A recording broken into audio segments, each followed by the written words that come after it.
Et il va commencer cet événement avec les garçons qui vont ouvrir le bal pour ce relais mixte. 2 garçons, puis 2 filles. C'est une volonté de la Fédération internationale de biathlon d'intervertir comme ça les positions entre filles et garçons. Nouveau message pour la parité.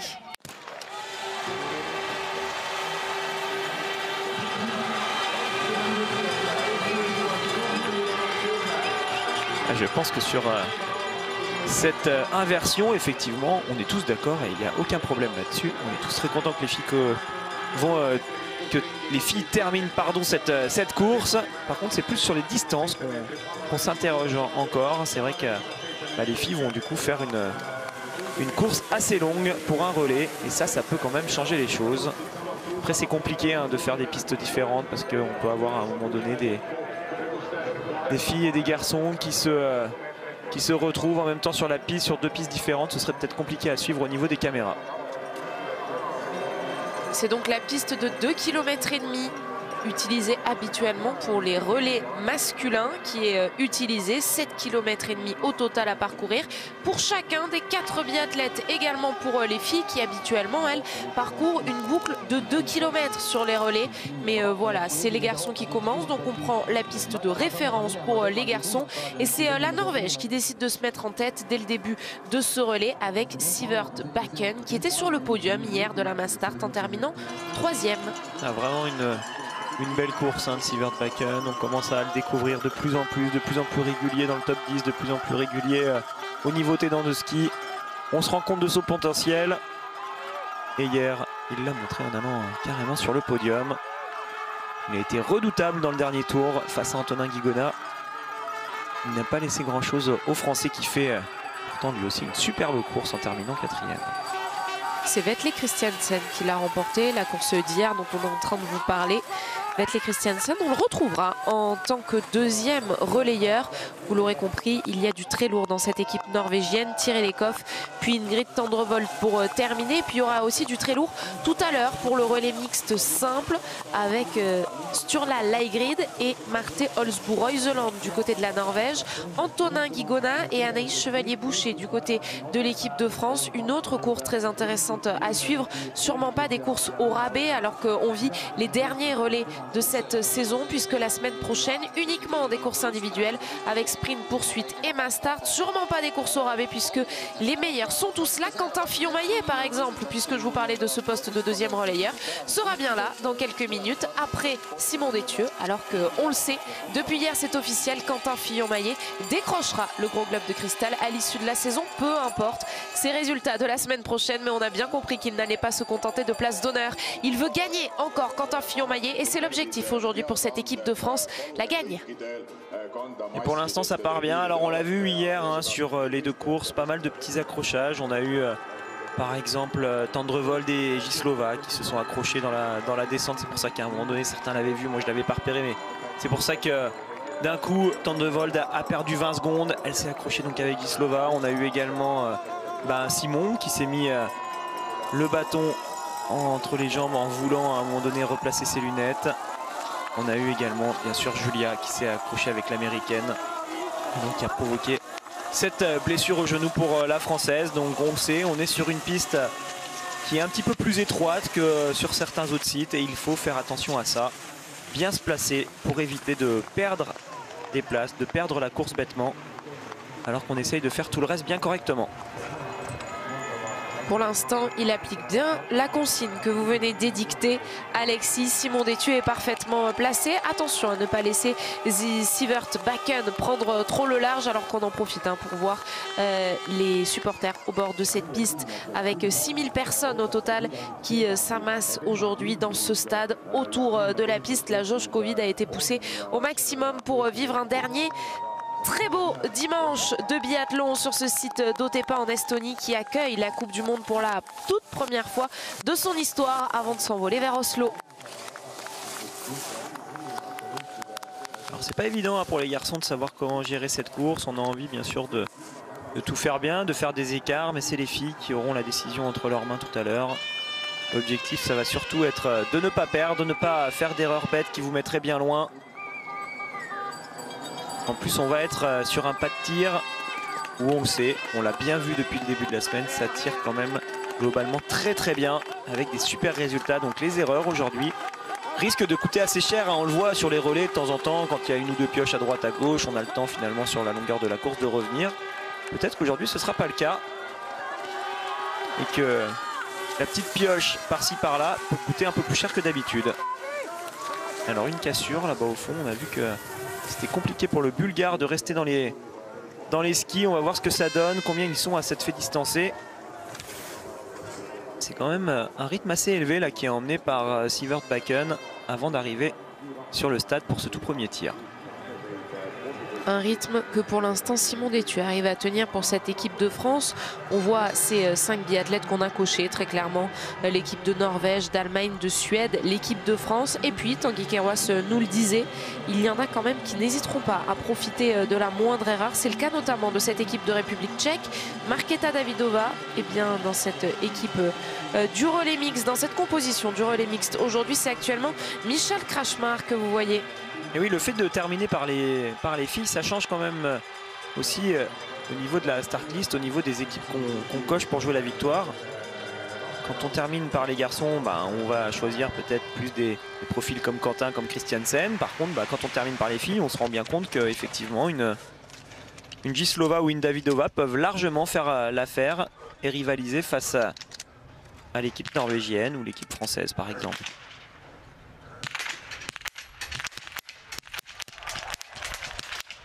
Allez, il y a quand même quelques erreurs, hein. Je disais que ça tirait bien. Et là on voit le vent est relativement fort en direction de la droite. Certains se font avoir, les Allemands, les Italiens, les Suédois. Pour l'instant c'est parfait pour Simon. S'il termine avec le plein, ça va faire une belle différence. Bien joué. Incroyable de la part de Simon Détieux par rapport à tous les autres gros qui étaient avec lui sur ce pas de tir. Simon Détieux a été le seul à réussir le plein sans avoir besoin de la moindre balle de pioche nécessaire pour la Norvège, pour la Suède qui vont pouvoir ressortir. Attention, Roman Riss est en train de se faire peur sur ce pas de tir. Il doit blanchir cette toute dernière cible s'il veut pouvoir ressortir. Et surtout, ouais, il a un problème, en fait ça se voit là, il tire pas sa balle alors que normalement voilà, une pioche, on peut faire ça assez rapidement. On l'a vu brièvement en train d'essayer d'enlever un chargeur. Je ne sais pas trop ce qu'il est en train de trafiquer. Ça y est, il est reparti. Il n'y aura pas de tour de pénalité. Par contre, il y aura beaucoup de temps de perdu. On verra si on a des ralentis tout à l'heure avec l'Allemand qui a pinaillé, si je peux dire ça comme ça. Il a dû avoir un problème avec l'une de ses balles de pioche. On espère qu'il a tout bien fait correctement. On se rappelle que ça peut aller vite au niveau de la disqualification. On a vécu ça avec Justine il n'y a pas longtemps. Et donc, ça va donner un peu de marge. En tout cas, face pour l'équipe de France face à l'Allemagne. On est du bon côté avec Simon qui passe en tête et Sivert Bakken, le Norvégien, qui est déjà en train de revenir sur lui. Roman Riss est ressorti avec 35 secondes de retard sur l'équipe de France. Même un peu moins puisque l'équipe de France elle est ressortie à 2 secondes de Sima pour la Slovaquie. Et vous voyez Sima, il est déjà en train d'être repris par Simon Détieux qui était ressorti donc 2 secondes derrière lui. Et Sivert Bakken, lui, qui est en train de combler les 7 secondes d'écart qu'il avait à la sortie du pas de tir. Pas encore, mais il devrait le faire d'ici la fin de cette boucle de 2,5 km qui va emmener les biathlètes sur un nouveau tir. Cette fois ce sera un tir debout. Je trouve ça bien de voir Simon en premier relayeur. C'est une position à mon avis qui pourrait bien lui aller dans l'avenir. Peut-être qu'on le verra sur ce poste pour les relais masculins. C'est quelqu'un, on le sait, hein, qui est redoutable, Simon, dans les tout derniers tours. Le premier tour en relais en général se fait à une vitesse un peu différente, on va un peu moins vite. Il faut répondre bien présent là-dessus, pas de souci. Et puis après, il faut vraiment s'arracher dans le tout dernier tour. Alors Sivert Bakken essaie de passer un peu n'importe où là. Il voulait à tout prix passer le français, alors que voilà, on revoit. Alors qu'est-ce qui s'est passé? Il a voulu mettre une balle de pioche. Ça avait l'air de pas rentrer. Il a sorti son chargeur. Ouais, en fait, il avait fait tomber sa balle qu'il avait dû coincer dans son chargeur vide. Une fois qu'on a tiré toutes les balles, le chargeur reste en surface, tout en haut de cette culasse. Par contre, il est vide. Donc, si on appuie trop fort, la balle peut se coincer à l'intérieur de ce chargeur. Et à ce moment-là, on n'arrive plus à la rentrer dans le canon. C'est peut-être bien ce qui lui est arrivé. Donc, il a dû enlever le chargeur pour faire tomber la balle, la récupérer et ensuite pouvoir la tirer. Roman Riss, ouais, il a perdu quand même pas mal de temps. Il est ressorti à 35 secondes. On l'a dit, hein, pour cette équipe allemande, il y a quand même de quoi jouer la victoire avec Vanessa Voigt et Hermann qui étaient hyper fortes sur la Mastart d'hier. Donc largement les filles devraient pouvoir se battre, mais il ne faut pas que les garçons fassent n'importe quoi et prennent trop de retard. Pour l'instant, c'est mal embarqué pour Roman Riss.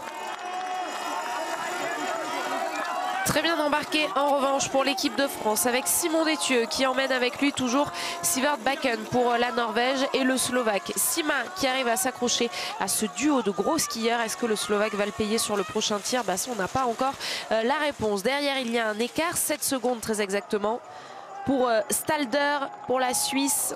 Et on va essayer de trouver l'Allemand. Il est là justement dans les skis de l'Italien avec le dossard 4, juste devant le Tchèque. Ça passe à 32 secondes, il y avait 35, il a repris 3 secondes, c'est normal, là il est en mode chasseur alors que devant on gère un peu plus. Mais ça fait quand même beaucoup d'écart. Thomas Bormolini est actuellement présent pour cette équipe italienne. Ce sera ensuite au tour de Tommaso Giacomel, ce jeune italien très prometteur. Et puis Samuela Comola et Federica Sanfilippo. Du côté du relais mixte simple, Luca Sofer et Lisa Vitozzi composeront l'équipe. Pas de Dorothea Virer, donc laissée au repos en ce dimanche. Alors est-ce que c'est Bakken qui est passé? Oui, ça y est, il est passé devant Simon. Autant le laisser faire, il a l'air d'être plutôt chaud là sur ce début de course. Donc mieux vaut le laisser passer. Ça évite déjà qu'il vous marche sur les bâtons à l'arrière et qu'il vous casse quelque chose. Et en plus, c'est parfait. Ça donne le tempo, ça permet de se mettre derrière, dans le rythme, à l'aspiration dans les descentes. Et on voit que pour l'instant, le Slovaque fait un très bon début de course. Il arrive à suivre.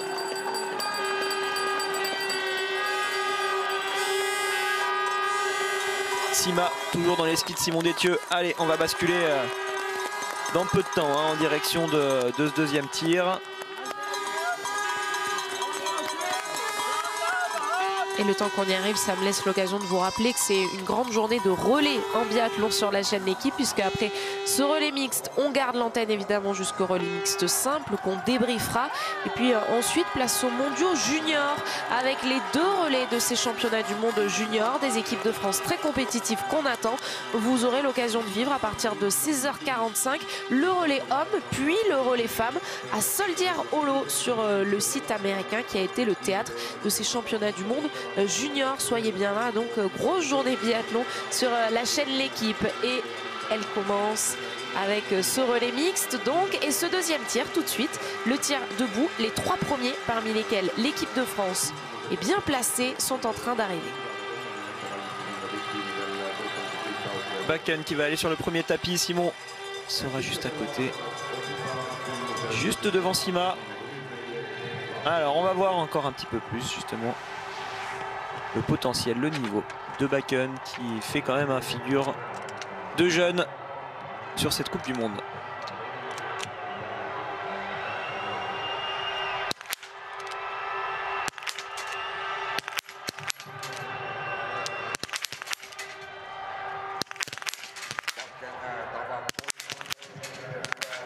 Une erreur également pour Sivert Bakken. C'est peut-être même le Slovaque qui va pouvoir ressortir. Non, c'est donc Simon Détieux qui a de l'avance, mais lui aussi par une nouvelle fois à la faute. Ah, dommage qu'il n'ait pas mis cette balle de pioche parce que Bakken s'est un petit peu affolé là sur la fin de son tir.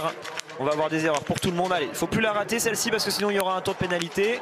C'est donc le Norvégien qui finalement s'en tire le mieux malgré ses 2 erreurs au début. Allez, Simon s'est bien remobilisé. Ils vont ressortir en groupe. On va voir ce qui reste à Bakken, lui qui a fait beaucoup d'efforts depuis le début de cette course. Est-ce qu'il va être capable de faire des écarts ou non?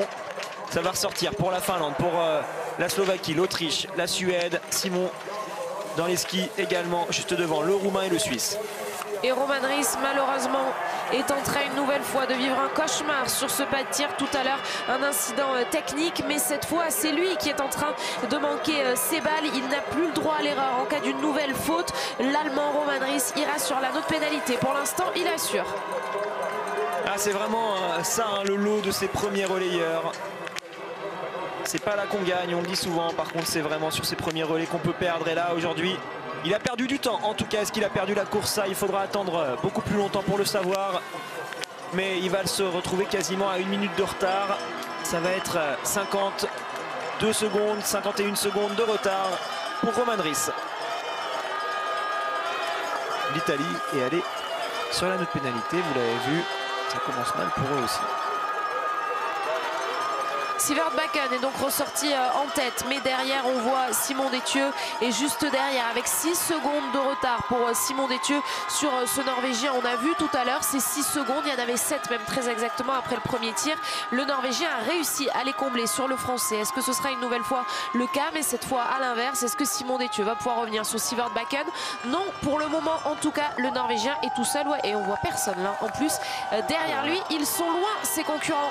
Il a fait une sacrée différence hein, sur ce premier kilomètre là. Il est parti très très vite. Simon était à 6 secondes. On verra ce que ça donne au prochain intermédiaire. Alors, toutes les plus petites nations, si je peux dire ça comme ça, en termes de résultat global, le Slovaque, le Roumain et le Suisse se sont fait un petit peu distancer. Ils sont passés derrière. Simon prend les commandes là, de ce groupe de chasseurs avec le Suédois et l'Autrichien. Mais on le voit, Sivert Bakken va pour l'instant très vite.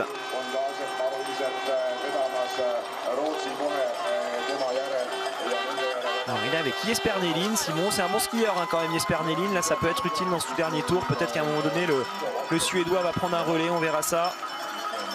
Le Slovaque toujours là, le Suisse, le Roumain à l'instant et le Finlandais juste derrière. Ne rien laisser, tout donner dans ce dernier tour, dans ces derniers pas sur la piste estonienne d'Otepää avant de s'envoler pour Oslo et la Norvège pour vivre la dernière étape de cette saison de Coupe du Monde. Il y aura seulement des courses individuelles, sprint, poursuite, mass start, le programme royal qui vous attend la semaine prochaine au sein d'une semaine royale en plus parce qu'on sera ensemble dès mercredi 9h pour les finales en ski alpin à Méribel-Courchevel, mercredi 9h pour le début de cette semaine royale qui s'achèvera donc avec le biathlon à Oslo. Tout donné donc pour Simon Détieux avant de passer le relais à Quentin Fillon-Maillet. Il va se présenter, Quentin Fillon-Maillet, dans l'aire de passage de relais avec Vetle Christiansen, son meilleur ennemi d'hier. Et pour l'instant, Bakken est en train de faire très fort. Simon Détieux et les autres concurrents perdent du temps, 15 secondes de retard à cet intermédiaire. Et il a perdu quasiment 10 secondes, Simon, sur Bakken qui est en train de faire un énorme effort. Un de plus hein, qu'il va falloir maintenant cocher sur les pronostics. Quand on parle du top 5, quand on parle du top 3, on le voit, Bakken, à mon avis, dès l'année prochaine, va être en mesure d'inquiéter pas mal de favoris. Il sera là pour jouer les podiums de manière assez régulière. Alors il faudra quand même voir sa préparation, mais on avait Sturla qu'on a découvert l'année dernière. On avait déjà Christiansen et les frères Bö. Maintenant, on aura également Bakken. Et puis, on sait bien, il y a encore pas mal d'autres biathlètes qu'il faudra surveiller. Les frères Andersen qui progressent. Johannes Dalle qui a sauté cette année mais qui peut à tout moment revenir en équipe. Vraiment une belle densité toujours dans cette équipe norvégienne et un Bakken qui est en train d'exploser sur cette fin de saison aux yeux du grand public. Il fait la différence là, ça se voit en termes d'engagement. Il est encore très rapide. Il va continuer à accroître les écarts. On va voir, il y avait 15 secondes tout à l'heure. On va voir ce que ça donne maintenant. Et il est en train de faire mal à tout le monde. Vous avez vu Roman Ries sur le plan précédent. L'Allemand passait avec plus d'1 minute 5 de retard. Roman Ries était pourtant ressorti avec 50 secondes du deuxième tir. Alors plus de 15 secondes ou pas? Eh bien oui, désormais il y en a davantage pour ce trio qui essaie de revenir sur Sivert Bakken mais qui n'y arrivera pas. Au contraire, il le voit s'éloigner. Dans ce trio, il y a donc cette équipe de France avec Simon Détieux qui va passer le relais dans quelques instants à Quentin Fillon-Maillet. Ça va passer le relais à 20 secondes pour l'équipe de France. Bel effort hein, de Sivert Bakken qui a vraiment été le plus fort sur ce relais. On l'a vu dès les premiers tours, c'était lui qui se mettait devant. Et il arrive à terminer le travail. Alors il a ouvert la porte à un moment donné sur ce tir debout. Ses deux dernières balles étaient ratées. Simon n'en a pas profité. Finalement, c'est lui qui a repris l'avantage et qui a super bien fini. Allez, il va lancer sur orbite pour l'instant Christiansen.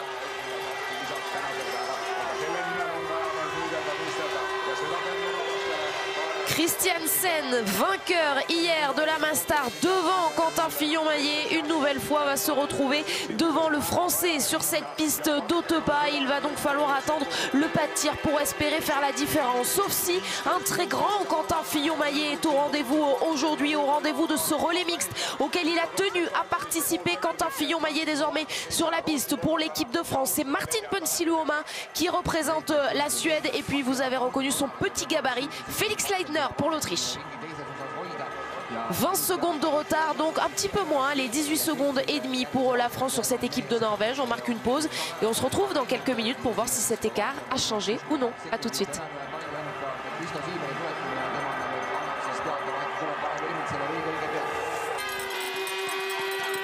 y avait 18 secondes et demie de retard pour l'équipe de France sur cette équipe de Norvège. Au moment du passage de relais, il y en a moins désormais. Quentin Fillon-Maillet, Martin Ponsiluoma, alors que Felix Leitner n'arrive pas à suivre, ont récupéré du temps sur Vetle Christiansen, qui désormais n'aura pas le droit à l'erreur. Allez, si, à une balle de pioche, vous nous le répétez souvent, Alexis, une balle de pioche équivaut à une dizaine de secondes, mais cette marge de Vetle Christiansen est en train de fondre comme neige au soleil. Oui, après il faut quand même bien aussi analyser ce qui est en train de se passer. Quentin lui fait le forcing pour revenir sur le Norvégien, c'est tout à fait logique, on revient à sa hauteur, on lui remet la pression. Par contre, faut pas rêver, hein, ce qu'a mis Quentin dans ce début de tour, dans ce début de course, il ne pourra pas le remettre tout à l'heure dans le dernier tour, et Christiansen à ce moment-là pourrait avoir un peu plus de fraîcheur. En fait, il a bien géré, bien utilisé l'avance que lui a donné Bakken pour obliger les autres à forcer plus que lui dans le tout premier tour, et puis on verra. Alors après, bien sûr, le pas de tir peut changer pas mal les choses, mais s'ils sont avec le même tir, Quentin et Christiansen, peut-être que Christiansen aura un tout petit peu plus de fraîcheur en fin de course. Allez, à peine 10 secondes d'écart entre la Norvège et la France et la Suède.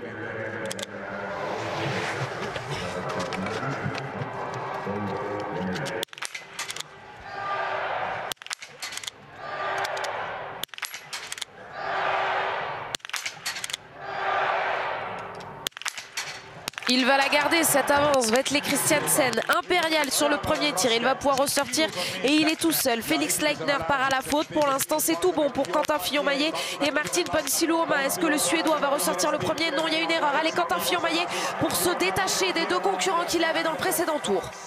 Ponsiluoma aura donc raté cette dernière balle, attention, là il passe à côté, un petit peu à l'image de ce qu'il fait, hein. Il a toujours des bons temps de ski, il est avec un potentiel incroyable, Ponsiluoma, mais il a du mal à vraiment finir les choses. Ça lui coûte assez cher, assez régulièrement tout au long de cette saison.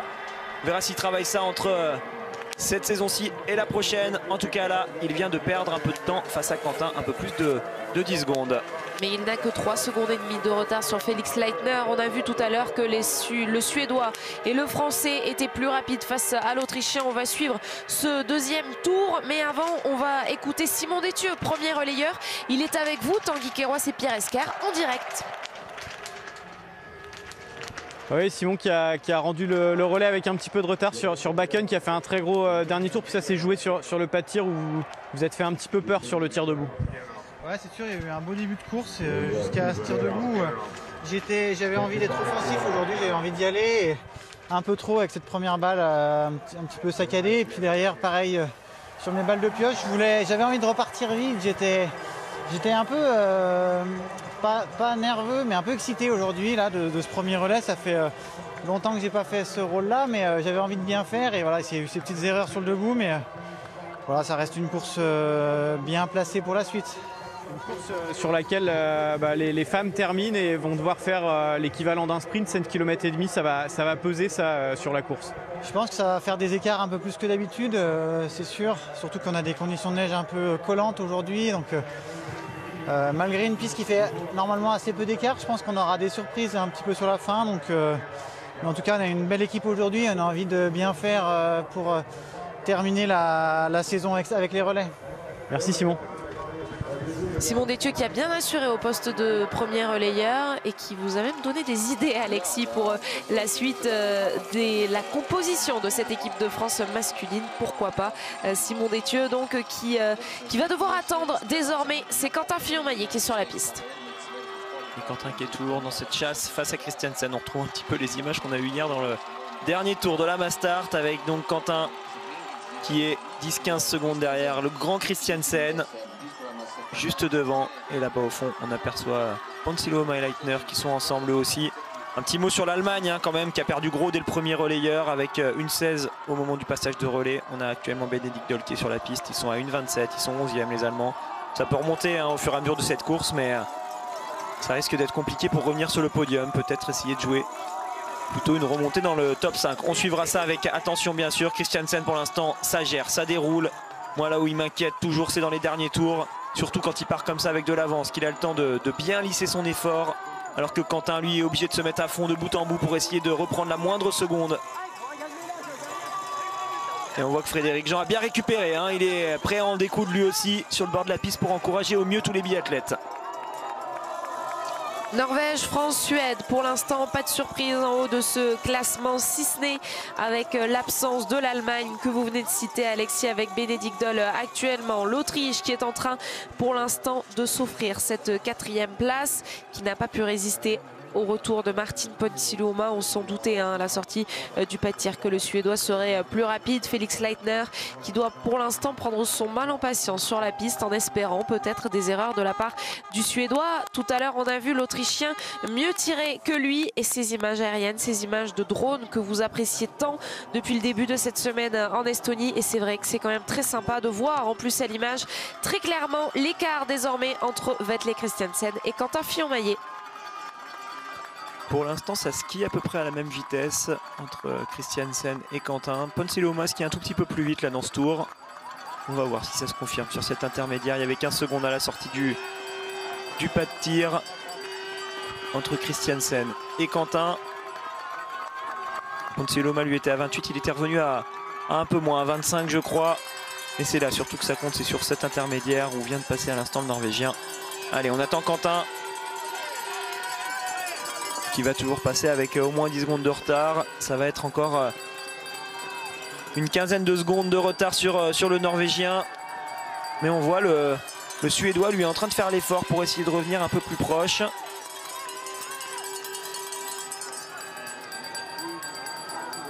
À 25 secondes, toujours.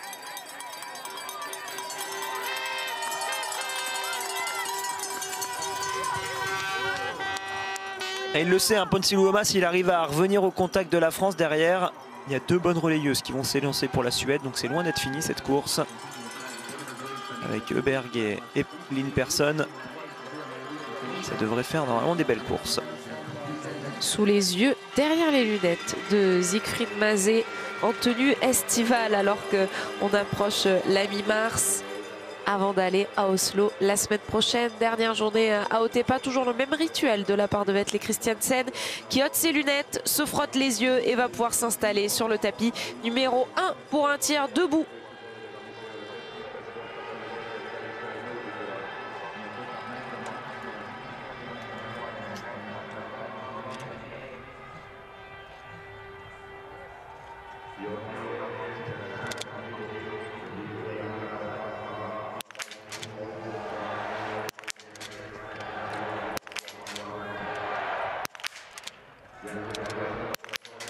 Celle qu'il a perdue, elle était très très loin. Je sais pas trop ce qui lui est arrivé. C'était pas du tout comme le reste de son tir qui était excellent.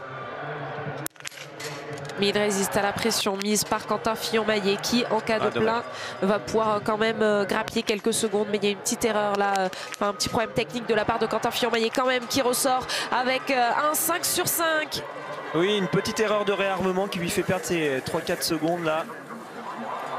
Mais il a réussi à rester bien mobilisé dans son tir. Ça a tiré très bien là pour les 3 premiers. Seul Christiansen est vraiment parti à la faute, mais ça a tiré vite sinon pour Quentin et pour Ponsiluoma qui ressort à 18 secondes, 9 secondes pour Quentin. On va voir ce qu'il reste à Christiansen. Je disais qu'il avait pu temporiser, hein. Il s'est fait reprendre 10 secondes dans le premier tour, donc normalement il les a encore en stock, le Norvégien. On va voir s'il est capable de résister au retour de Quentin et pourquoi pas de Ponsiluoma s'il est vraiment énervé dans ce dernier tour. Je vous parlais de 5 sur 5 pour Quentin Fillon-Maillet, mais ça fait même 10 sur 10. Ça va encore augmenter ses statistiques de tir. Lui qui est pour l'instant le meilleur tireur sur ce circuit de la Coupe du Monde avec 88% de réussite. Ça vous plante le décor avant de partir à Oslo la semaine prochaine. À partir de jeudi, le retour des courses de biathlon. Mais dès mercredi, la semaine royale commence sur la chaîne L'équipe. Dès mercredi matin 9h, on commencera cette semaine royale avec notamment les finales de ski de fond à Méribel-Courchevel. On voit la réaction de Siegfried Mazé alors que Vetle Christiansen a fait une petite erreur.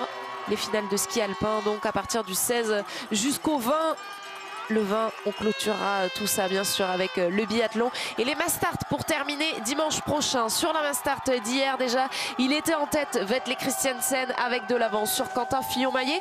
Quentin Fillon-Maillet avait finalement échoué en 2e position avec une poignée de secondes, 2 ou 3 à peine sur Vetle Christiansen. Est-ce qu'il va réussir à nouveau à en reprendre dans ce dernier tour? C'est ce qu'on suit Ah, ça va pas être facile hein, quand même. Là, on est vraiment sur le territoire de Christiansen, sur cette distance qui est courte, où on doit faire parler l'explosivité. Une piste en plus là où on voit qu'il peut faire bien parler son un temps qui est lourd. Et puis surtout, on le sait, on le rappelle, encore une fois, il avait disposé quand même d'un avantage quand ils sont partis sur cette course. Avec ses 18 secondes d'avance sur Quentin au moment du départ. Ça va être compliqué là pour Quentin de reprendre du temps. On va regarder aussi ce qui se passe par rapport à la Suède. Si Ponsiluoma est capable de rentrer sur le français. Ça a l'air d'être un petit peu à l'arrache pour le Suédois, mais par contre ça a l'air d'avancer. Il n'était pas en un temps alors que les deux autres étaient passés vraiment avec un temps propre. Lui il s'est mis en décalé. Et ça a l'air d'aller quand même assez vite. Allez, il est là l'intermédiaire, on va avoir des renseignements. Il y avait 9 secondes,7 quand on est sorti du pas de tir. Et 18,6 pour le Suédois de retard sur le Norvégien. Il y en aura davantage. Déjà, c'est la première information d'avantage par rapport à Quentin Fillon-Maillet. Avec 15 secondes 2 désormais, est-ce qu'il y en aura davantage également par rapport aux Suédois? Oui, c'est Vetle Christiansen qui va particulièrement vite dans ce dernier tour à son habitude. Oui, on est vraiment sur des choses qui sont assez logiques. Hein. On a 3 skieurs qui sont à peu près du même niveau. En ski, hein, j'entends bien sûr. Quentin a prouvé tout au long de cette saison qu'il était plus fort que les autres en biathlon. Par contre, en ski, on est quand même sur 3 très bons skieurs. Et donc ben voilà, ils ont skié plus vite, Ponsiluoma et Quentin dans les 2 premiers tours. Finalement Christiansen, lui, qui en a gardé un peu, peut réaccélérer dans ce dernier tour et donc il va plus vite que les 2 autres. Un mot sur Benedikt Doll pour l'équipe d'Allemagne qu'on continue de suivre hein, comme promis. Benedikt Doll qui est désormais dans le top 10. Il est ressorti de son deuxième tir avec 1 minute 38 de retard sur la tête. Dans le top 10, il est en 9e position l'Allemand avec en ligne de mire 6 secondes devant lui Jakub Svrtecki pour cette équipe tchèque. C'est très très compliqué pour les Italiens qui sont 15e à 3 minutes 04. Allez, Christiansen qui continue forcément d'aller de l'avant, il le sait, lui. Son objectif c'était d'essayer de prendre de l'avance sur les adversaires avant de donner le relais aux filles. Et ben c'est réussi, bravo aux garçons norvégiens qui ont été les plus forts et donc qui vont aller passer ce relais en tête. Une dernière belle relance et ensuite un peu de repos avant d'aller en direction de la maison. On terminera à Oslo. Thierry Lekhoff et Ingrid Tendrevold composent ce relais mixte norvégien pour terminer. Chloé Chevalier et Justine Brezas-Boucher pour l'équipe de France. Lynn Persson et Elvira Öberg pour les Suédois. Vous avez le programme qui vous attend. Mais avant, il y a ces derniers mètres à parcourir pour les 3 que l'on voit. Le Norvégien, le Français, le Suédois avant de donner le relais. Ça y est, il est en train de redescendre dans le stade. Christiansen, cette fois, il ne va pas tourner à gauche pour aller sur le pas de tir. Il va aller tout droit et il va pouvoir passer le relais à Thierry Lekhoff que voici. Et qui a un petit sourire en coin qui ne va pas cacher son plaisir de partir en tête sur cette course. C'est bien fait pour Christiansen qui a bien géré encore une fois comme il sait le faire, toujours sur ses relais. Thierry Lekhoff se prépare. Ponsiluoma derrière qui fait un bel effort, hein. Il a repris 5 secondes à Quentin.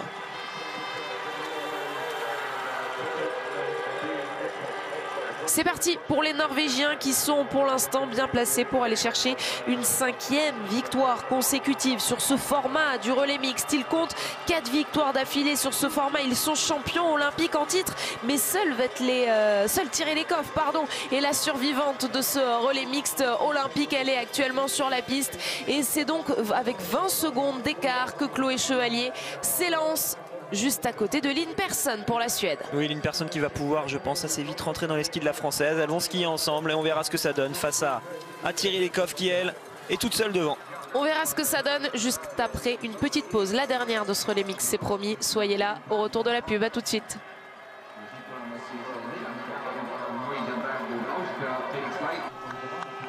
20 secondes et 5 dixièmes très précisément d'avance pour Thierry Lekhoff sur Chloé Chevalier au moment du passage de relais que vous avez suivi avec nous juste avant la pause pub. Et bien au dernier intermédiaire, il y en a un petit peu moins d'avance pour la Norvégienne. Chloé Chevalier est en train de skier fort accompagnée de Lynn Persson. Oui, Chloé est partie plus vite que Thierry Lekhoff. Alors on verra ce que ça donne dans le dernier tour tout à l'heure. Il faut bien gérer l'effort, hein. Ça va être assez compliqué de finir. Marie l'a rappelé tout à l'heure dans l'avant-course. Aujourd'hui les filles font une distance de sprint. Normalement on dit souvent les relais c'est chouette parce que c'est un peu plus court, c'est des fibres un peu plus dynamiques qu'on peut utiliser, on peut mettre un peu plus d'engagement, mais là le fait que ce soit assez long aujourd'hui sur cette course pour les filles, il faut vraiment gérer ça comme un sprint et donc être capable de bien tenir, de bien finir dans le tout dernier tour parce qu'il pourra y avoir à ce moment-là de grosses différences d'état de forme entre toutes celles qu'on voit à l'image. Donc je pense que c'est vraiment la prudence qui est de mise dans ce tout premier tour. Pour l'instant, Lynn Persson, elle l'a bien compris. Elle reste bien tranquillement derrière la Française et se laisse emmener. 20 secondes 5 au moment du passage d'intermédiaire, 17 secondes et quelques au précédent intermédiaire et désormais 19 secondes. Cet écart qui se lisse, qui se stabilise entre Thierry Lecoff et Chloé Chevalier. On y arrive sur ce premier tir pour les filles. Thierry Lecoff dans quelques instants va prendre à gauche pour aller sur le pas de tir. Toujours ce petit vent, cette petite masse d'air qui va en direction de la droite, mais c'est pas très important. Siegfried Mazet en discussion avec Polo. Allez, c'est les Norvégiennes qui vont aller donc sur la première cible. Et ensuite Suède-France. Le duo depuis tout à l'heure arrivera pour essayer de revenir sur la Norvégienne.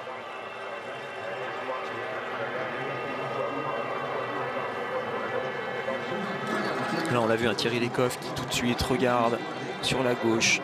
Essaye de prendre la température au niveau du vent, de voir un peu ce que ça donne.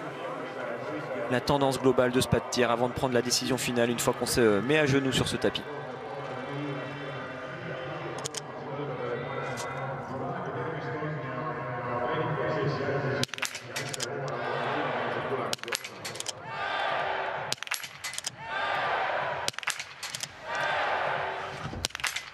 Elle est parfaite, Thierry Lecoff dans ce début de relais. Et donc toujours 4 balles de pioche seulement pour cette équipe de Norvège. Mais il y en a une de moins, 3 balles de pioche seulement pour l'équipe de France.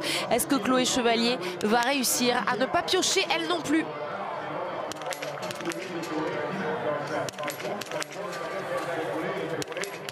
Il y aura une pioche, donc vous voyez pour Chloé. Par contre pour la Suédoise ça va être parfait. C'est là où ça va être important pour l'équipe de France.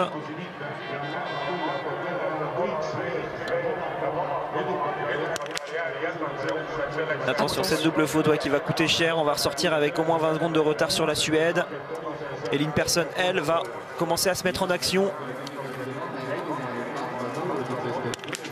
Un petit frisson qui a parcouru le staff de l'équipe de France, mais c'est bon.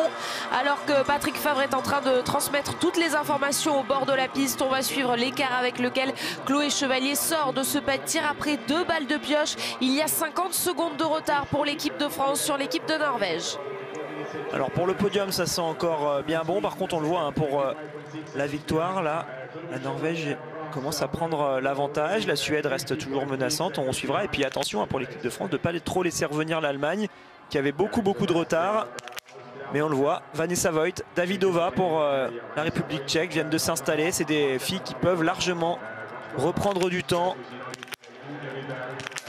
Et d'ores et déjà peut-être doubler Julia Schweiger pour l'Autriche qui est en train en plus de très mal commencer ce tir, qui semble dans le doute et ne pas trouver la solution. Marketa Davidova va pouvoir ressortir de ce pas de tir sans erreur, tout comme Vanessa Voigt. Elles vont doubler l'Autrichienne, elles sont désormais dans le top 5. Oui, là on a des tireuses de qualité qui ont à peu près elles aussi le même niveau en ski, donc elles vont pouvoir bien se relayer dans ce tour. Chloé, elle, skie toute seule actuellement. Alors il y a encore une belle marge, on le voit, quasiment 1 minute de retard, mais on le sait, en biathlon, l'avance peut tout de suite fondre en quelques secondes. C'est justement ce qui est en train de se passer malheureusement pour l'Autrichienne qui était bien devant la Tchèque et l'Allemande et qui, avec ce tir bien raté, va perdre beaucoup de place.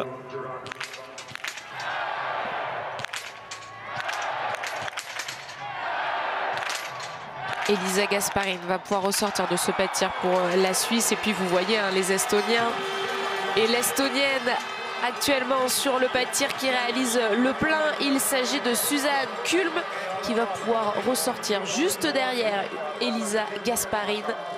dans le top 10, une 8e place donc pour Kulm, qui a fait le sans faute et qui a fait la joie de toute une tribune qui l'a accompagné dans ce tir. Qui ressort juste devant l'Autrichienne qui vient de finir son anneau de pénalité. Allez, on va retrouver certainement la tête de la course avec pour l'instant le ralenti sur l'installation de Thierry Lecoff. Elle a été vraiment parfaite, hein. Il était très très bon son tir. Là on a vu en plus pendant qu'elle était en train de tirer directement le zoom sur ses balles, sur les impacts de ses balles. C'était parfait, c'était un excellent tir. 25 secondes d'avance pour l'instant pour la Norvège sur la Suède.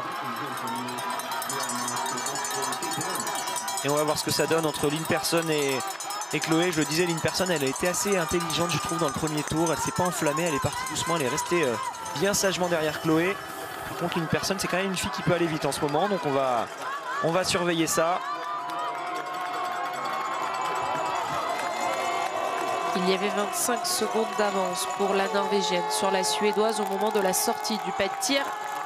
Il y aura encore un nouveau tir, ce sera un tir debout dans quelques instants, le temps que Thierry Lecoff et toutes ses filles fassent une nouvelle fois ce tour de 2,5 km qui est long, qui est un effort long pour toutes ces filles, assez inhabituel. D'habitude sur les relais, elles utilisent la boucle de 2 km pour faire au total 6 km sur un relais. Là c'est 7,5 km au programme. Pourquoi? Parce qu'on a pris la boucle des garçons et elle a servi de référence pour tout le relais mixte, boucle des garçons, puisque c'est les garçons qui ont débuté. On est donc à plus de la moitié de ce relais et Lynn Persson est en train de perdre du terrain sur Thierry Lecoff. Oui, elle n'a pas l'air au mieux au niveau de sa technique, ça se voit là, elle n'est pas super bien, elle a la bouche grande ouverte, elle a pas mal de mouvements avec le haut du corps. Ça skie mieux pour Chloé, là c'est encore très bon pour l'instant, son gainage tient bien. Elle arrive toujours à skier à la même vitesse que Thierry Lecoff. Elle a skié un tout petit peu plus vite que Thierry dans le premier tour.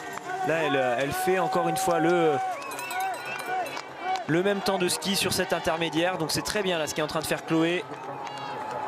Pourquoi pas essayer de reprendre encore une dizaine de secondes à la suédoise, ça pourrait être intéressant ça. C'est surtout dans le dernier tour hein, qu'on les attend toutes ces filles, vous venez de le dire Anne-Sophie, on l'a dit tout à l'heure. Course longue, très longue même pour les filles, on a eu 3 courses ce week-end, là on termine par donc la distance du sprint, c'est vraiment ça quelque chose, c'est des éléments qui font la différence hein. Si on avait fait un 6 km aujourd'hui plutôt qu'un 7,5 km, ça aurait été complètement différent pour toutes ces filles. Vous devez vous dire, oui, ça fait seulement 1,5 km d'écart, mais c'est justement là que les écarts peuvent être exponentiels dans ce dernier kilomètre où on arrive à tenir ou alors où on explose. On salue le retour de Frédéric Jean, l'entraîneur de cette équipe de France féminine qu'on a vu au précédent intermédiaire. Frédéric Jean qui a multiplié les tests PCR jusqu'à ce qu'un soit enfin négatif. Cette fois c'est fait. Il est arrivé hier soir, juste avant, hier après-midi même, juste avant la mass start féminine. On le retrouve avec bonheur sur cette piste. Là il y a un autre intermédiaire, il ne sera pas là. Il n'a pas encore ce don d'ubiquité, mais les filles qui vont être à nouveau renseignées. Puis nous aussi, on va être renseignés très précisément. Lynn Persson, on le voit bien sur ce plan, elle a une carabine qui bouge beaucoup dans son dos avec un système de portage qui est pas très serré. En fait, les biathlètes peuvent choisir la façon dont ils serrent le système de portage, c'est-à-dire l'espèce de petit sac à dos qui leur permet de bien tenir la carabine sur le dos. Et on voit que par exemple pour Chloé, ça bouge beaucoup moins. Elle choisit de skier avec un système de portage plus serré. Alors il y en a qui préfèrent avoir justement ce système de portage plus lâche parce qu'ils sont moins comprimés, ils ont moins les épaules qui sont gênés par ce système de portage, alors que d'autres préfèrent l'avoir très serré. On voit que pour Thierry Lecoff par exemple, là aussi ça ne bouge pas du tout. La question désormais c'est de savoir si ça ne va pas bouger non plus derrière la carabine pour Thierry Lecoff, alors que vous avez pu constater les fagnons, il y a toujours cette masse d'air sur ce pas de tir estonien. Elle a bien réussi à le gérer tout à l'heure avec un 5 sur 5. Est-ce qu'elle fera 10 sur 10 comme Quentin Fillon-Maillet notamment l'a fait chez les Bleus?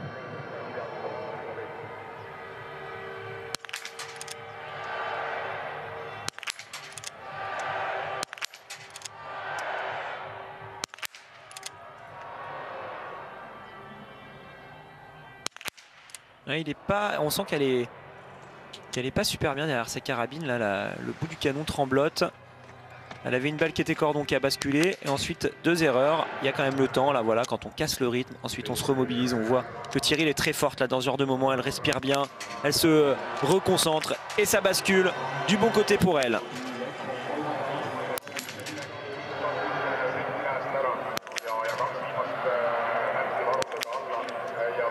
Dommage, la dernière balle de Lynn Persson qui ne va pas pouvoir réduire l'écart face à Thierry Lecoff. On surveille dans le même temps les premières balles de Chloé Chevalier, mais Lynn Persson, avant même que la Française ait tiré sa première balle, va déjà ressortir. Un plein de la part de Chloé Chevalier lui permettrait à nouveau de réduire l'écart sur la Suédoise, peut-être même de revenir sur elle, alors qu'on a senti que Lynn Persson était moins bien dans le précédent tour. La dernière balle est difficile à tirer, mais elle est dedans. Joli tir de Chloé qui s'est bien accroché, surtout sur la dernière balle. Alors on va avoir maintenant Davidova et l'Allemande qui vont arriver. Toujours une petite marge sur ces deux équipes. Il ne faut pas leur en laisser plus parce qu'elles sont quand même redoutables. Les filles qui vont terminer tout à l'heure avec Denise Herrmann et Yislova. On va voir comment ça se passe. Donc pour Davidova et Voigt. Mais bravo à Chloé qui va chercher ce sans faute.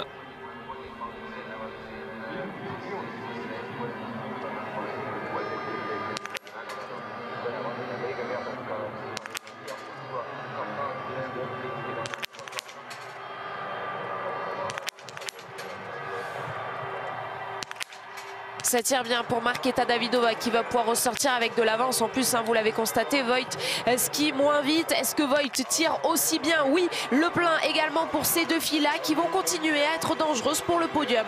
Un 10 sur 10 de plus pour Vanessa Voigt qui est vraiment redoutable sur le pas de tir. Très très forte de ce côté-là. Après sur les skis, il en manque encore un tout petit peu, mais elle peut progresser d'une saison à l'autre. On verra ça dès l'hiver prochain. Pour l'instant, c'est vraiment grâce au tir qu'elle fait ses résultats, mais elle pourrait devenir un peu plus complète au fur et à mesure des années. Allez, on reste sur le pas de tir pour voir plus d'équipes. Donc on a la Bulgarie, l'Estonie, la Finlande, la Suisse, la Slovaquie et l'Autriche.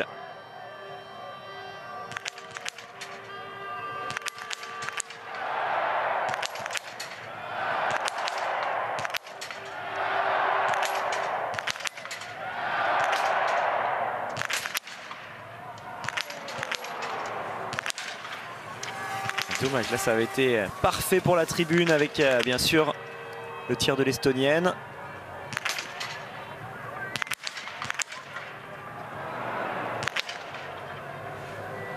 Alors est-ce qu'elle va leur donner la possibilité d'exulter en mettant cette dernière balle? Oui. C'est chouette de vous voir de retour dans les tribunes d'un stade de biathlon. On devrait vivre à nouveau ça dès la semaine prochaine à Oslo, où là aussi les restrictions pour le Covid-19 se sont largement relâchées. Mais on n'y est pas encore. À la semaine prochaine, on reste bien concentré sur le relais mixte du jour et on va écouter Quentin Fillon-Maillet, deuxième relayeur pour les Bleus, qui est actuellement en direct avec vous, Tanguy et Pierre. Oui, Quentin qui a rendu le relais en deuxième position à une vingtaine de secondes de Christiansen. C'était un peu un remake de la course d'hier en chasse-patate derrière Christiansen. Vous n'avez pas réussi à le reprendre sur les skis encore aujourd'hui? Ouais, ça ressemblait un peu à la course d'hier avec du monde dans mes skis sur le début de la course. Et puis Christiansen, Vettel a été très fort sur le début sur la course. Ouais, c'est un format qui lui convient bien, c'est assez court et donc il a fait une très belle course et finalement voilà, j'ai conservé l'écart, je ne sais pas exactement, mais voilà, il a gardé son avance. Donc ouais, moi je pense avoir fait mon job et voilà, Simon l'a plutôt bien fait aussi, Chloé aussi, donc ça joue pour le podium. Après la victoire, on verra, il faut que les Norvégiennes se loupent maintenant, enfin la Norvégienne du coup se loupe parce que ça a l'air d'aller vite devant. Vous avez raté qu'une seule balle depuis le début de la semaine ici sur les courses en Estonie. C'est une statistique encore une fois impressionnante. Bah ouais, quand ça va bien, je vais pas me dire allez, je vais aller visiter l'anneau de pénalité par plaisir. Donc non, ouais, j'ai une belle dynamique et voilà, j'ai envie de continuer aussi sur ce relais-là aujourd'hui pour offrir la meilleure performance à mon équipe. Merci Quentin. Merci. Écoute, j'espère pour le podium. Quentin Fillon-Maillet, nous aussi on espère le revoir pour le podium que vous retrouvez aujourd'hui en une de votre journal L'équipe. noces de cristal pour Quentin Fillon-Maillet. C'est désormais officiel depuis hier, avant même les 3 dernières courses individuelles à Oslo à partir de jeudi prochain. Quentin Fillon-Maillet est assuré de décrocher le gros globe de cristal à l'issue de la saison. Est-ce qu'on le retrouvera tout à l'heure pour le podium? Pour l'instant, ça tient et Chloé Chevalier a de l'avance sur Marketa Davidova. Vous le constatez comme nous à cet intermédiaire. La Française est 3e. La Tchèque passe à l'instant et comme tout à l'heure dans le précédent tour, elle est plus rapide pour l'instant que l'Allemande Vanessa Voigt. On est justement dans ce dernier tour dont on vous parle depuis tout à l'heure, celui où vraiment on peut se retrouver dans le dur si on est un peu moins bien, si on est un peu moins fraîche dans le tout dernier tour. Et on le voit, Thierry Lekhoff a super bien géré, elle a été prudente dans les 2 premiers tours, elle est en train de réaccélérer. C'est elle désormais, la Norvégienne, qui va plus vite que Lynn Persson, qui va plus vite que Chloé Chevalier.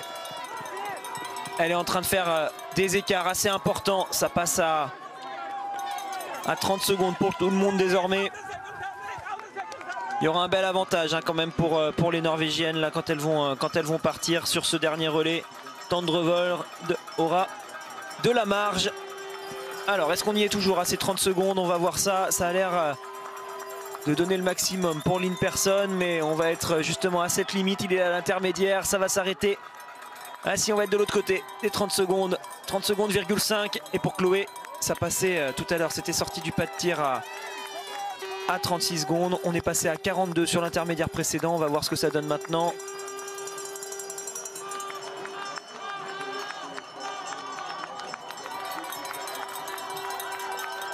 Il y en aura davantage, 48,7.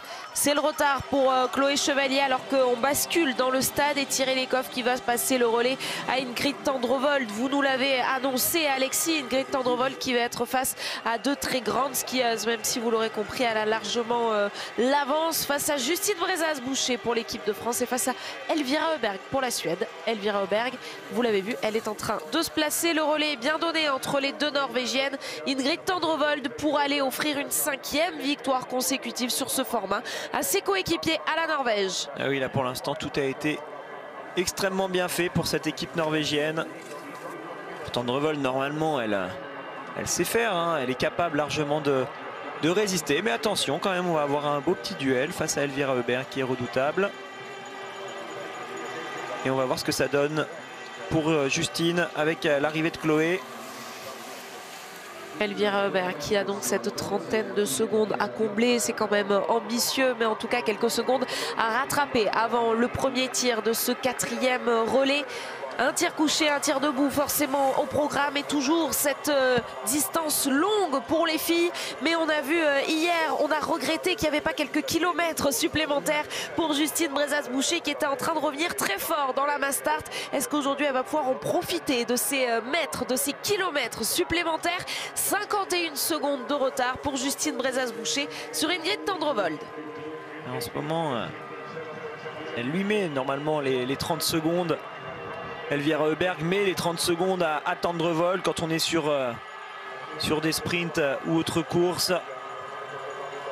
Mais là on a les balles de pioche, donc on va voir si elle est capable de combler ce retard. Ça va surtout dépendre bien sûr du tir couché de la Norvégienne. Si la Norvégienne hésite un peu, là utilise une 2 balles de pioche, à tout moment ça peut vite revenir sur elle. Par contre si elle reste parfaite comme quasiment tous ses coéquipiers depuis le début, ce sera un peu compliqué pour revenir sur elle. Allez, Denise Herrmann, elle a l'objectif d'essayer de revenir déjà sur la République tchèque et pourquoi pas même sur l'équipe de France, puisque c'est la France qui est actuellement sur la dernière marche du podium. Puisqu'on parlait de fusée, effectivement, en voici une avec l'Allemande qui aura fort à faire. Ce relais allemand qui vraiment s'en sort bien hein, avec les 2 relayeurs là, Benedikt Doll et Vanessa Voigt. C'est vraiment Roman Ries qui a très mal débuté malheureusement pour cette équipe d'Allemagne. Mais Roman Ries, il a passé le relais en quelle position? Ils étaient loin, les Allemands en 13e position à 1 minute 16. Vous le voyez, Denise Herrmann, il y a toujours plus d'1 minute. 1 minute 40 très exactement de retard, mais et Benedikt Doll et Vanessa Voigt ont remonté beaucoup de place. La 5e place donc désormais occupée par cette équipe d'Allemagne. Tendrevold pour l'instant rentre bien dans sa course. Forcément Elvira Öberg va tout donner pour essayer de revenir à son contact, au moins dans les 2 premiers tours. On va voir si l'écart qui avait été stabilisé autour des 30 secondes est toujours à peu près équivalent. Bon, alors je disais que normalement Elvira était capable de mettre 30 secondes en ce moment sur un sprint à Tendrevold. Par contre sur le sprint du début de semaine ici, c'était pas le cas. Tendrevold avait fini devant la Suédoise. Et là-bas au fond, on aperçoit Justine qui elle aussi peut pourquoi pas nous donner l'espoir d'une remontée. On le sait, Justine en ce moment c'est elle la plus rapide sur la Coupe du Monde en ski. Après bien sûr il faudra associer ça avec un excellent tir. Certaines équipes vont être obligées de s'arrêter. C'est le cas du dossard 19 de cette équipe japonaise. Malheureusement, puisque la japonaise devant Ingrid Tendrevold va se faire prendre un tour. Ne vous y méprenez pas, c'est bien la Norvège qui est en tête de ce relais mixte. Allez, la relance là qui est importante sur ce haut de parcours. Là vraiment il faut être capable de pousser encore avant de se mettre en chousse. Et Justine qui a l'air d'être beaucoup mieux partie que la Suédoise. Hein. Là ça revient sur Elvira Öberg assez facilement pour l'instant. Il y avait 20 secondes d'écart entre les filles tout à l'heure. Elle était à 31 secondes, Elvira. Elle a perdu donc 3 secondes pour l'instant sur la Norvégienne. Justine, elle, était à 51 secondes, vous voyez. Elle a repris du temps à tout le monde. Et elle va en être informée avec Frédéric Jean, le coach de l'équipe de France féminine, qui est de retour au bord de la piste pour informer mais également encourager ses biathlètes. Les encouragements pour Justine Brezas-Boucher. La France est toujours sur le podium et on surveille toujours ce top 5 puisque elles en rêvent du podium. Jessica Jislova pour la République tchèque et Denise Herman pour l'Allemagne. Denise Herman qui a repris beaucoup de temps. Elle était à 1,40. Alors que la Tchèque était à 1,25. Elle a repris beaucoup de temps à la Tchèque. Elle est déjà sur elle.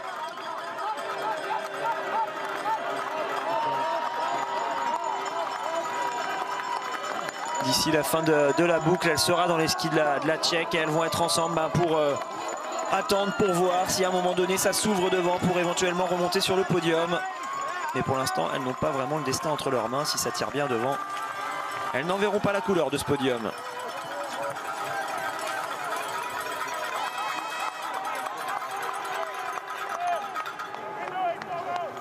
C'est là qu'on voit que c'est frustrant quand même que Rhys ait si mal commencé dans la course. Il avait passé le relais, Roman Rhys, au tout début de course à 1,16. Et depuis, on le voit, ça s'est bien stabilisé quand même pour cette équipe d'Allemagne. Allez, Justine toujours en train d'essayer de revenir, de reprendre du temps à la Suédoise. Pour l'instant, ça continue d'aller dans le bon sens. Voici le nouvel intermédiaire, 37 secondes de retard pour Elvira Öberg. Et combien de retard pour Justine Brezas-Boucher qui tout à l'heure était autour des 47 secondes et qui va continuer à être autour de ce chrono-là. Le retard sur Ingrid Tendrevold, on va basculer Ingrid Tendrevold, on va la voir elle bientôt sur le pas de tir. Et voilà. Tout de suite la réalisation qui bascule et qui va se concentrer sur le premier tir d'Ingrid Tendrevold. Ce sera un tir couché. Un petit peu moins de vent que tout à l'heure, c'est à prendre en compte.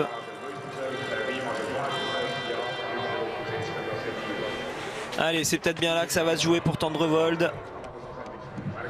Est-elle capable de garder cette marge de 30 secondes d'avance sur tout le monde?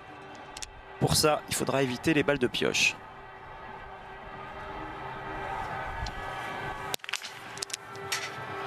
Ouh là là, cette première balle qui est cordon en haut à gauche, mais ça bascule quand même.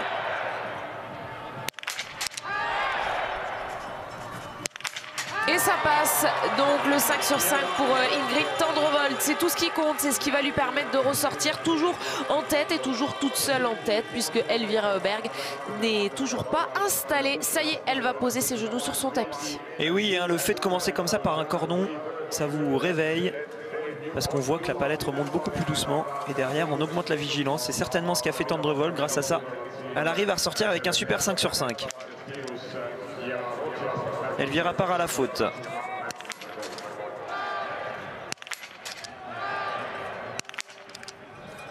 Et 2 fautes pour Elvira Öberg, ce qui pourrait permettre à Justine Brezas-Boucher de ressortir en 2e position derrière Ingrid Tendrevold, de gagner une place par rapport au moment où elle s'est installée sur ce pas de tir. Eh bien voilà, il suffisait de le demander, mais Elvira Auberg a été rapide pour tirer ses balles de pioche et donc elles vont se retrouver ensemble. Mais désormais, la deuxième place est juste à la portée de Justine Brezas-Boucher. Allez, un bon ski, un bon tour à faire, essayer de s'organiser pour au moins assurer le podium. Ne pas donner d'espoir à Denise Herrmann qui arrive là-bas tout au fond. Elle est revenue sur Gislova, c'était assez logique, elle est même passée devant. Et Justine donc qui se retrouve désormais capable de jouer la deuxième place. On verra si Tendrevold elle va se l'assurer sur le tout dernier tir, la victoire, ou si au moment où Justine arrivera, il y a encore la possibilité d'y croire.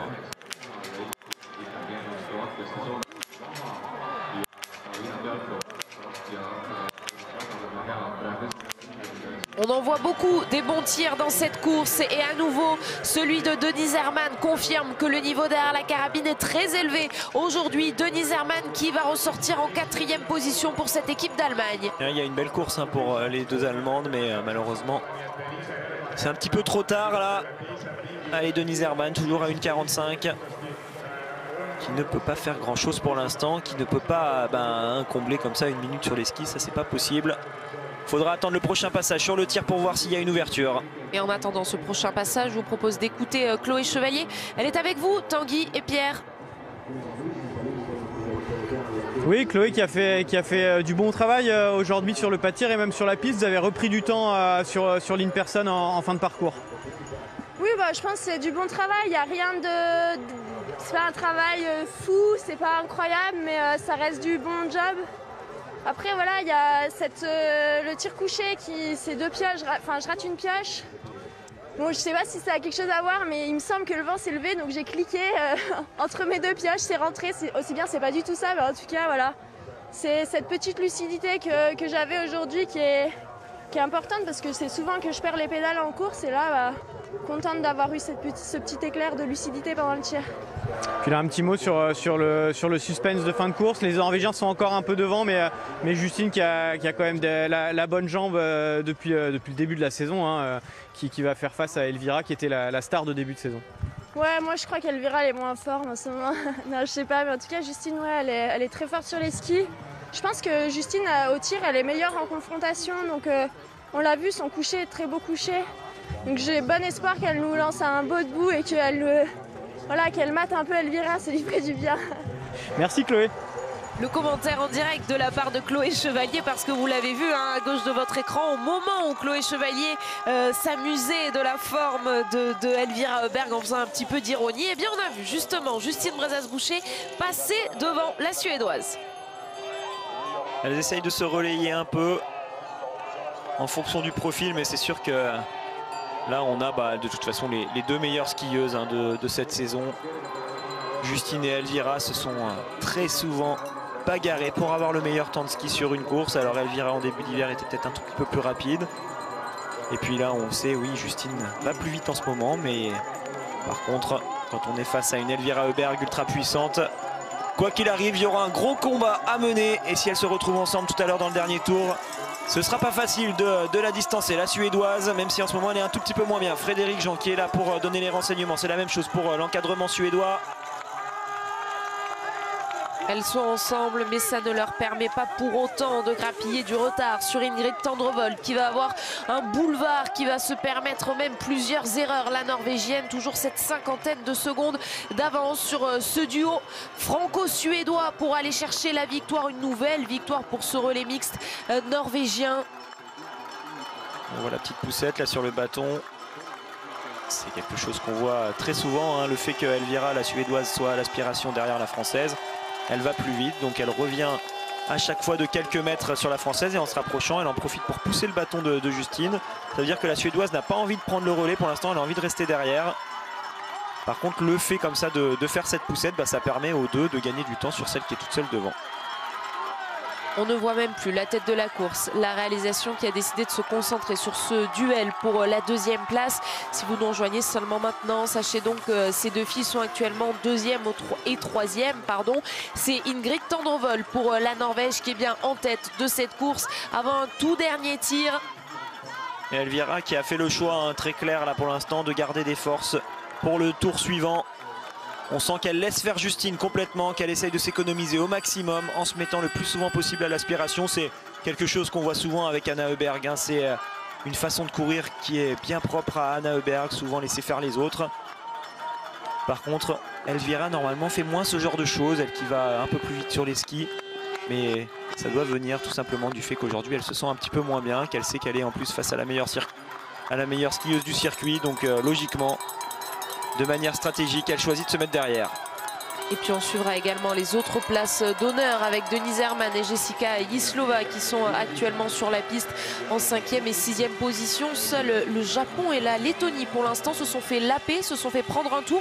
Cette règle de se faire prendre un tour, elle n'existe pas sur les relais juniors et on vous les propose d'ailleurs à partir de 16h45, relais hommes et relais femmes de ces championnats du monde junior. Notez bien le rendez-vous. Et puis je voulais aussi vous dire qu'à 21h, c'est The American avec Georges Clooney au programme de votre soirée ciné sur la chaîne L'équipe. Il y aura un tireur d'élite en la personne de Georges Clooney et pour l'instant la tireuse que l'on suit, c'est Ingrid Tendrevold.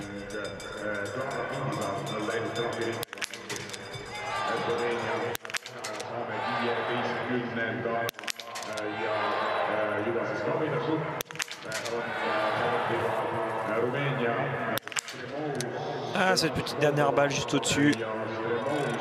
Allez, il faut la mettre tout de suite pour rester bien tranquille et devant. C'est fait avec un cordon hein, sur la gauche, mais ça bascule quand même. On va quand même féliciter le superbe travail collectif pour cette équipe de Norvège aujourd'hui. Ingrid devrait terminer, elle a réussi à le faire.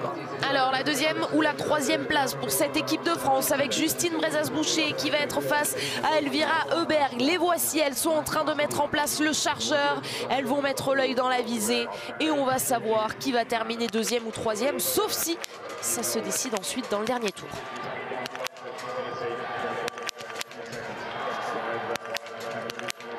Elvira Heuberg va pouvoir ressortir la première et elle ne sera pas accompagnée malheureusement par Justine Brezas-Boucher qui va aller chercher une balle de pioche.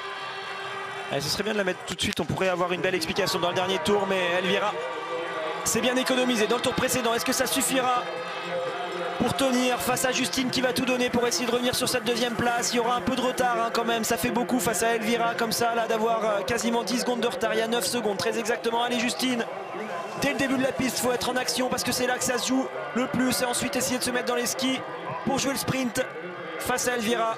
Mais en tout cas, quoi qu'il arrive, il y aura podium pour l'équipe de France. 9 secondes de retard. Est-ce que Justine Brezas-Boucher est capable d'aller les combler face à Elvira Heuberg, les deux meilleures skieuses du circuit depuis le début de cette saison de Coupe du Monde? Est-ce que sur cette avant-dernière étape, les corps sont usés, les corps sont fatigués et la Française est capable de faire la différence? Avant ça, on voit Ingrid Tendrevold qui va aller offrir la victoire, enfin qui va aller terminer le boulot puisqu'ils ont tous très bien travaillé les Norvégiens. Elle est pas bien, hein, Ingrid Tendrevold, là ça se voit sur cette image, vous regardez le coach norvégien qui regardait souvent derrière, elle était toute cassée au niveau de son haut du corps. Elle doit être un peu dans le dur la norvégienne, mais elle a suffisamment d'avance pour pouvoir tenir normalement. Allez Justine, il est clair pour elle l'objectif, il est juste devant en jaune et bleu.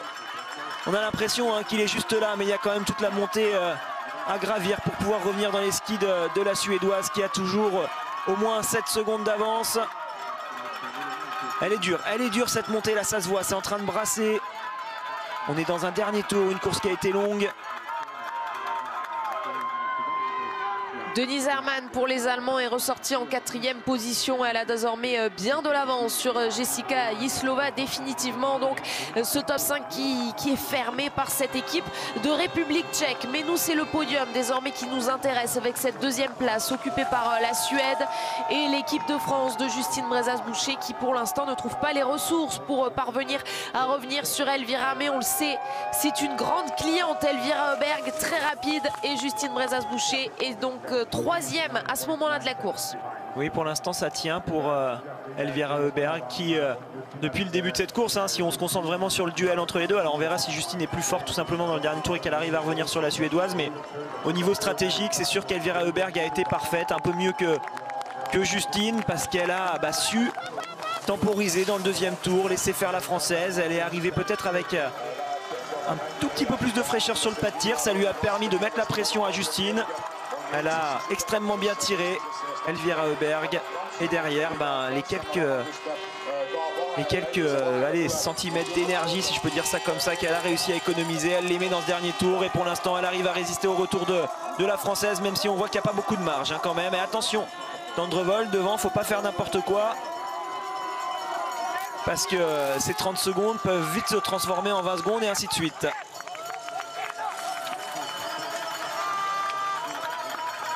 Il y aura davantage de 20 secondes pour le moment avec Elvira Heuberg que l'on attend sur cet intermédiaire. Frédéric Jean, lui, il est en train d'attendre Justine Brezas-Boucher pour lui donner toutes les informations. Il est en train de trépigner, il a envie qu'elle arrive à sa hauteur pour pouvoir s'exprimer. Il analyse tout de suite le ski d'Elvira Heuberg. Elle est plus loin. Est-ce qu'elle est trop loin, la Française? Pour le moment, il y a toujours plus de 10 secondes. Oui, elle a même repris du temps, hein, Elvira Heuberg sur Justine. Elle lui a mis 2 secondes là depuis la sortie du pas de tir. C'est vraiment ce que j'essayais de vous expliquer, cette stratégie d'en garder pour le tout dernier tour.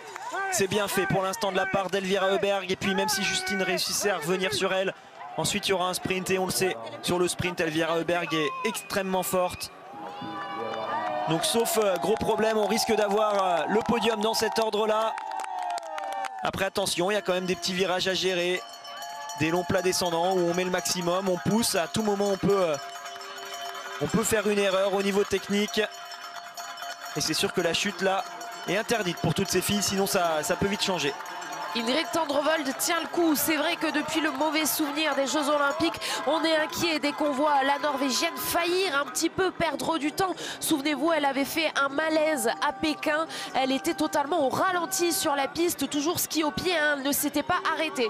Cette fois, on le voit, il y a du mouvement pour Ingrid Tendrevold et elle va pouvoir aller chercher cette victoire. Elle aussi participer à la fête avec toute cette équipe de Norvège, en l'absence des frères Bø, puisque Tarjei Bø n'est ni sur le relais mixte ni sur le relais mixte simple.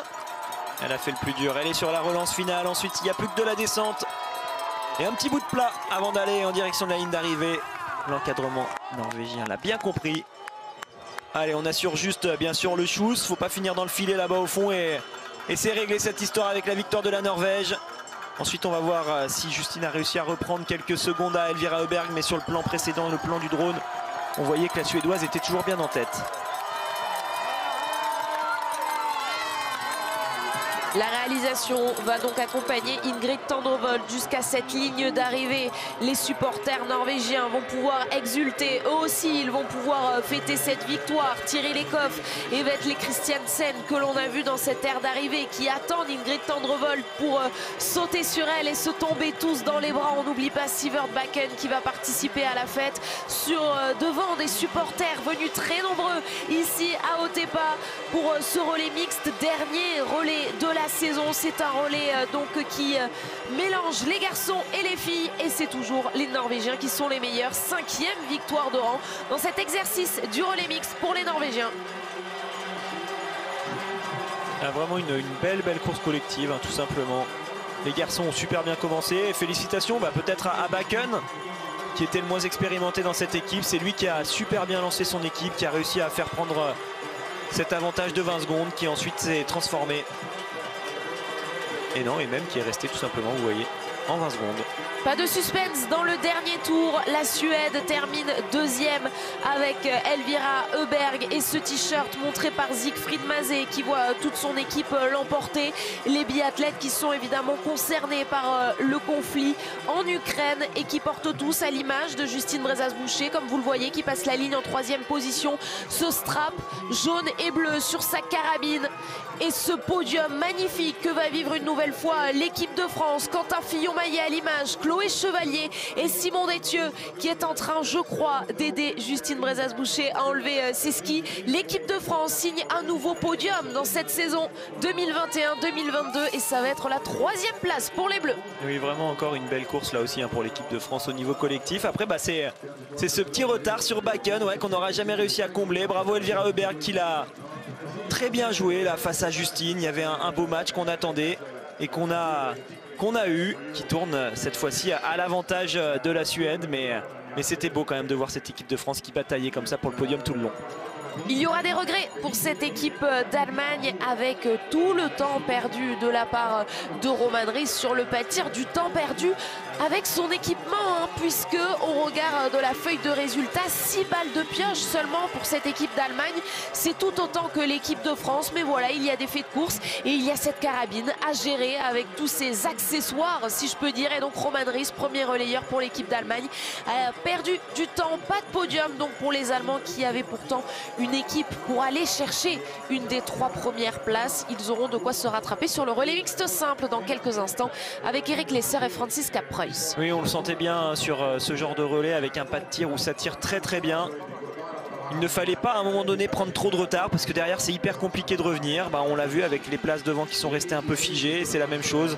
Même si les 3 derniers relayeurs allemands et relayeuses ont fait des super courses, ça n'aura pas été suffisant pour reprendre le contact avec le podium. Allez, la République tchèque va elle aussi passer la ligne d'arrivée en 5e.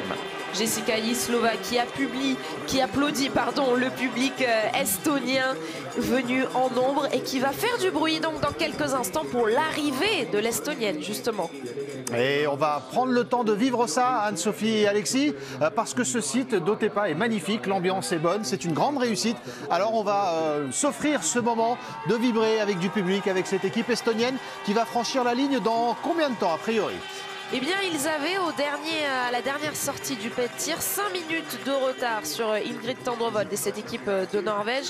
C'est Talierm pour l'Estonie, Johanna Talierm, une des meilleures biathlètes estoniennes qui est actuellement sur la piste et qui devrait arriver dans quelques instants après cette équipe de Slovaquie que vous voyez à l'image avec Paulina Fialkova. On va avoir encore un petit peu le temps, il va falloir laisser passer quasiment 1 minute 30 avant de voir, même un peu plus avant de voir arriver donc cette équipe estonienne. Mais oui, un public qui répond bien présent, qui fait du bruit. Alors on est sur un stade qui est assez ouvert, ça résonne peut-être moins que par exemple sur un site comme Ruhpolding où là c'est très serré, très encaissé, on entend tout. C'est la même chose au Grand Bornand par exemple. Mais il y a quand même du monde dans ces tribunes. On voit vraiment que le public estonien a bien coché le rendez-vous, et puis même si leur équipe, les membres de leur équipe ne jouent pas forcément les podiums, ils sont quand même là pour encourager tout le monde, ça c'est chouette. Et c'est un succès partagé par toute la caravane du biathlon qui apprécie le site, qui apprécie également les infrastructures. Et nous, il faut avouer qu'aux commentaires, on apprécie également les très belles images, notamment la qualité là, de cette image dans l'air d'arrivée qui est sublime. Et puis ce plan de drone que l'on savoure depuis le début de cette semaine, notamment hier avec l'écart entre Vetle Christiansen et Quentin Fillon-Maillet, qu'il était très sympa de pouvoir commenter de cette vue aérienne. Dossard numéro 10 pour l'Estonie. On va s'offrir ce moment très sympa avec l'arrivée de cette équipe estonienne pour ce relais mixte. C'est dommage d'ailleurs parce qu'on retrouvera ce site uniquement en 2026. Marie, c'est dommage ça, parce qu'il est beau ce site, il est sympa. C'est vrai que c'est un joli site. Après, c'est difficile de caser les tournées. On sait qu'il y a des sites qui sont très demandeurs, qui sont coutumiers d'accueillir la caravane du biathlon, dont on a du mal à se séparer. Donc voilà, c'est des négociations avec l'IBU. L'IBU qui organise remarquablement toutes ces compétitions. Évidemment, on va débriefer ce relais mixte avec le podium de l'équipe de France.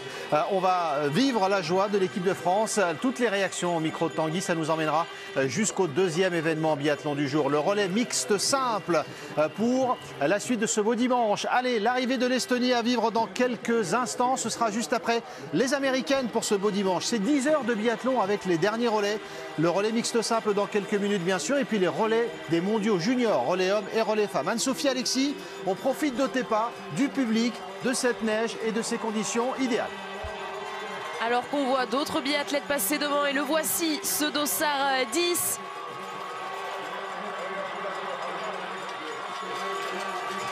Johanna Talierm qui salue le public et cette équipe d'Estonie qui aujourd'hui vient chercher une 13e place enlacée dans la ligne d'arrivée par l'américaine à l'image.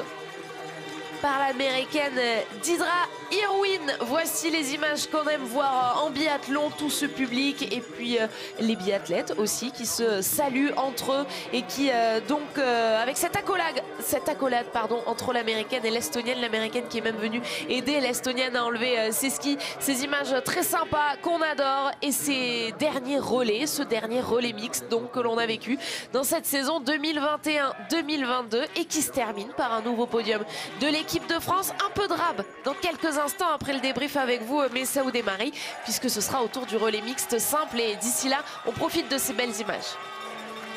Le relais mixte simple, le débrief, le podium, toutes les réactions, c'est juste après une petite pause. On est au cœur de 10 heures de biathlon. Ce soir, The American, votre film du dimanche soir avec Georges Clooney, à ne surtout pas manquer. Le débrief tout de suite.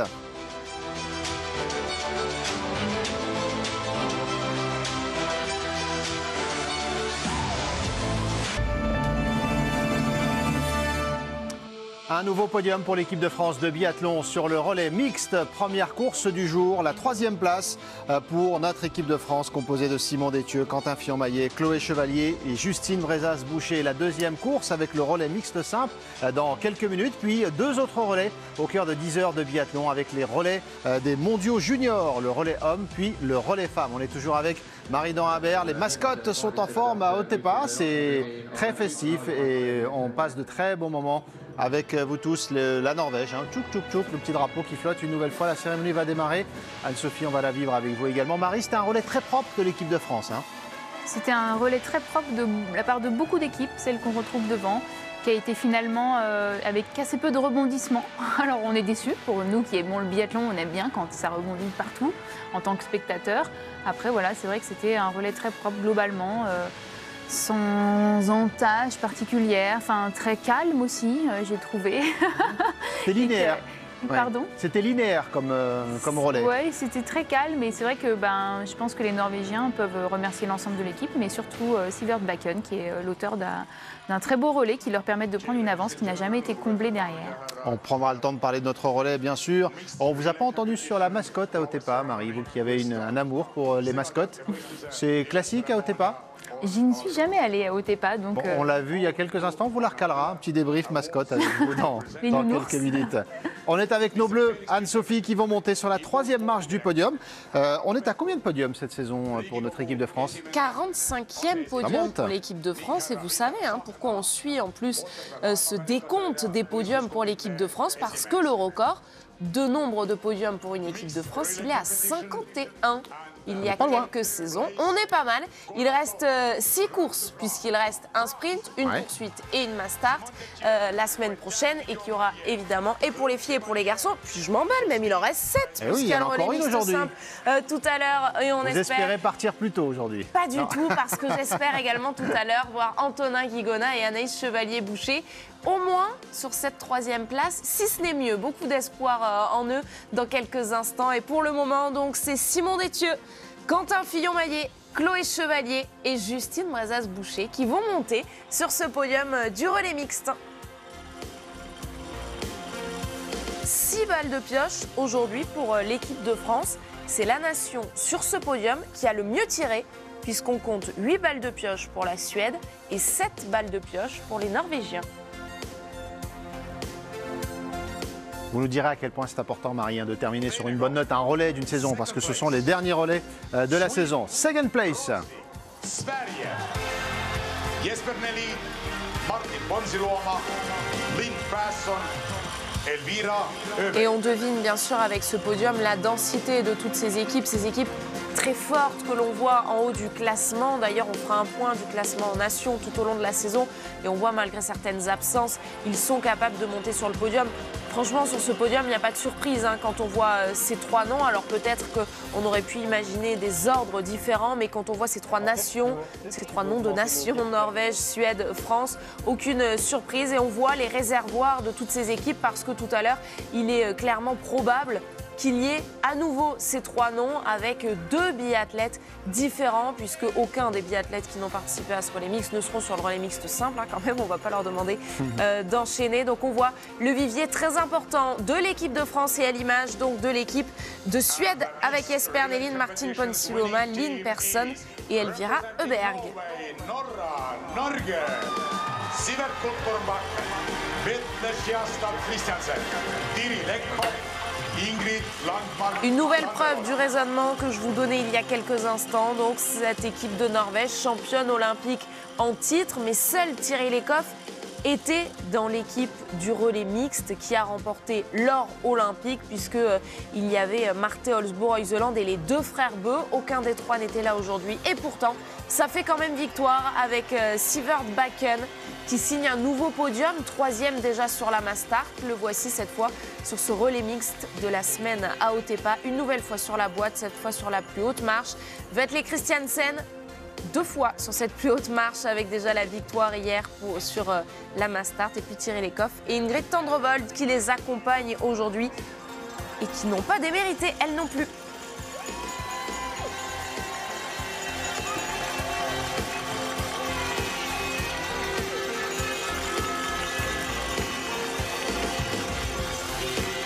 And once again, top 3 teams.